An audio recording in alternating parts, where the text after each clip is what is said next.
For decades, facial recognition has been the stuff of science fiction. Well, for many here in China, it's already becoming a part of daily life. Thanks to huge advances in artificial intelligence, people here can use their faces to log into mobile apps, access office buildings, and take money out of ATMs. At this KFC in Beijing, you can even use your face to get meal recommendations. Not all of the applications are so mundane.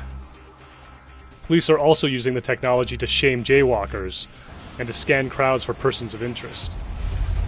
A massive centralized database makes it possible for authorities and some private companies to identify nearly anyone by capturing their face.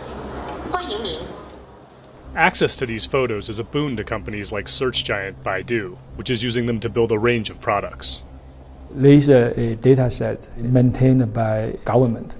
Basically, that means that for almost everyone who has the ID, for everyone over 18 years old, the government will have your face in the database. Some worry this technology could lead to serious invasions of privacy and make it easier for authorities to track political dissidents. But others see it as a powerful tool for public safety. Not only helps you track criminals, it also helps find missing people. So it's good for the society. Facial recognition algorithms are growing exponentially faster and more powerful, thanks to a new technology called deep learning that allows computers to mimic the human brain's ability to learn. That means they can now compensate for problems like low light and bad angles. They can also adjust for age, making it possible to identify adults from their childhood pictures. So how does it work? Using complex algorithms, facial recognition systems start out by identifying all of the faces in a given image. For each face, the algorithm measures out key data points, like the distance between the eyes or the color of the skin. They then use those measurements to create a template that can be compared against other templates in a facial database.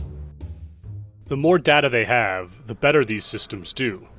Hundreds of millions of social media users here upload photos every day under terms of service that basically allow tech companies to do what they want with the images. Add a vast network of surveillance cameras, and China has lots of data to feed its algorithms.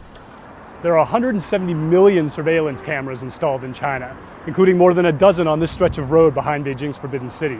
Analysts say China plans to install 450 million new surveillance cameras by the year 2020. The massive market represented by those cameras has attracted interest from established companies and startups alike. At one facial recognition startup, SenseTime, employees' faces are scanned at the door. Inside, the company displays a system that serves up advertisements based on a person's age and gender. And a Nikon. I do like photography. Not unlike the ads in a certain Tom Cruise movie. You could use a Guinness right about now. The company also sells more serious tools, capable of tracking both people and objects. This is a live feed recorded by this camera. It recognizes different attributes of people, a car, or bicycles. This is actually very useful for the police department to extract information from the videos. Basically, it makes the video searchable. Besides having access to reams of data, companies like SenseTime also benefit from China's relatively casual attitude towards privacy. In a country accustomed to government snooping, many are willing to have their faces scanned for the sake of convenience. A bigger concern is that the systems could be tricked or hacked using fake faces. Critics note that a hacked password can be changed, but everyone has just one face. If the rectangle is green, that means it is a live people. And if the rectangle is red, it is a attack or hack, actually. When our systems first go online, we do suffer from a huge volume of a huge amount of hack. But by collecting sufficient hack data, I think the machine can tell whether it is a hack behavior or it is a true person. Facial recognition is just one of several branches of artificial intelligence technologies that have already started to redefine what's possible in China and elsewhere. And of course, just like any technology, it's susceptible to abuse.